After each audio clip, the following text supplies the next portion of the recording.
Hazel Markus and Paula Nurius's theory about all my possible selves. Inside each of us exists a gallery of images, versions of what we could have been, would like to be, or are afraid of becoming. Hazel Markus and Paula Nurius called these images possible selves. Not mere fantasies, but maps that guide the course of our lives. In midlife and the periods that follow, this gallery becomes crowded. Some of these possible selves have become reality. Some have been abandoned along the way, and some still wait. The question is not whether we will realize all of them or not. The question is, what can we do with the rest? 3 categories of possible selves. Hoped for selves, those versions of ourselves that we dream of becoming. Perhaps a writer who has something to say, a mentor who makes a difference, a more intimate partner, or a traveler who has seen unseen horizons. These are our guiding lights. Feared selves, those images that make us tremble at the thought of becoming them. Someone forgotten by others, a person without impact, one who has stopped learning. These fears are not meant to paralyze us, but to warn us.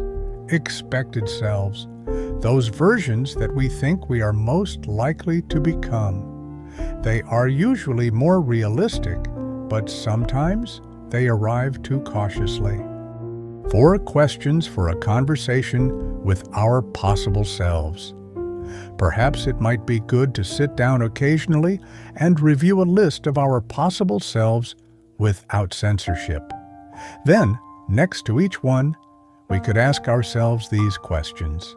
Is this possible self still valuable to me?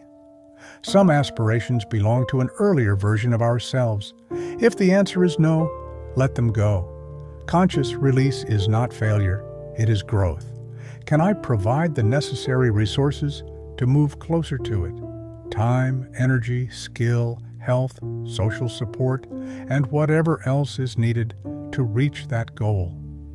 Sometimes these resources can be provided directly, sometimes indirectly. For example, learning a related skill or seeking help from others. If there is absolutely no way to provide them, perhaps it is time for revision. But if there is a way, even indirect, to make them available, that possible self still deserves attention. What is the smaller possible version of this self? Instead of becoming an astronaut, perhaps we could become a space traveler.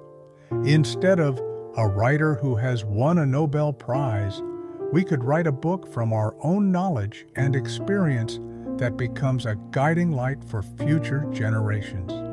These smaller versions still create a new possible self, someone who is on the path. Can the value behind this self be transferred to another form? If we cannot travel to every corner of the earth, perhaps we could plan and realize a thematic journey, for example, focused on history, nature, zoology, culture, etc., and create a comprehensive experience of the planet in a thematic way. If we can no longer become a professional athlete, perhaps we could start a sports club and realize our dream of athletic success together with our team. Transferring value is a way to keep from stopping.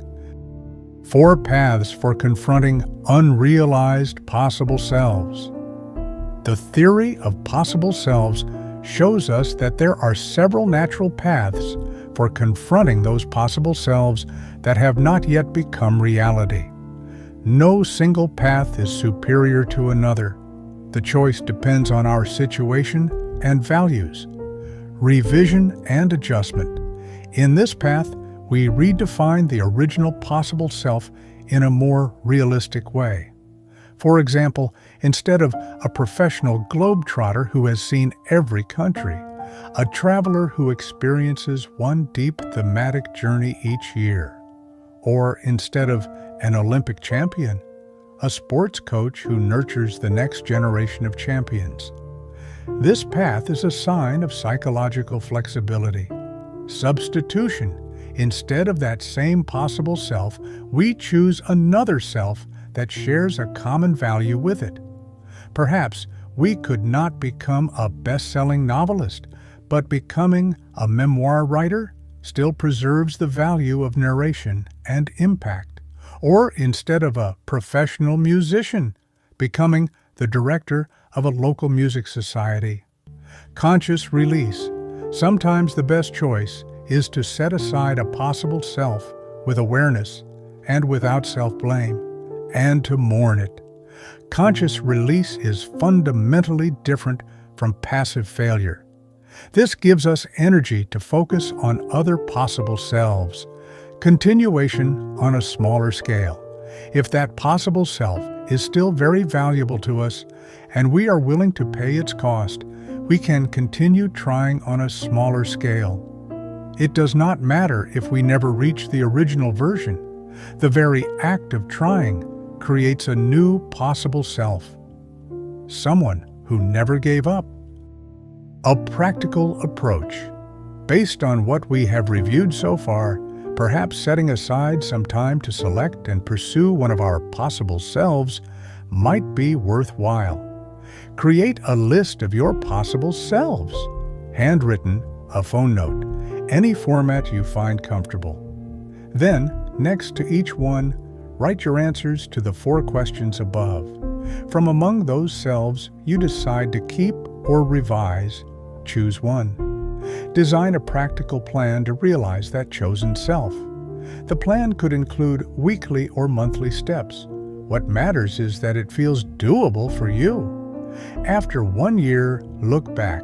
If you have realized that possible self to a satisfactory degree, move on to the next possible self. If you are still on the path, continue the same plan or revise it. There is no rush. Closing words. The theory of possible selves reminds us that our identity is never finished. At any stage of life, we can rewrite some of ourselves, set aside others, and create new ones. Perhaps the great regret lies not in unrealized dreams, but in dreams we never dared to review and choose consciously. All my possible selves are not finished. They are only waiting for me to decide which ones to walk with, which ones to bid farewell to, and which ones to take action on today, right now, to realize.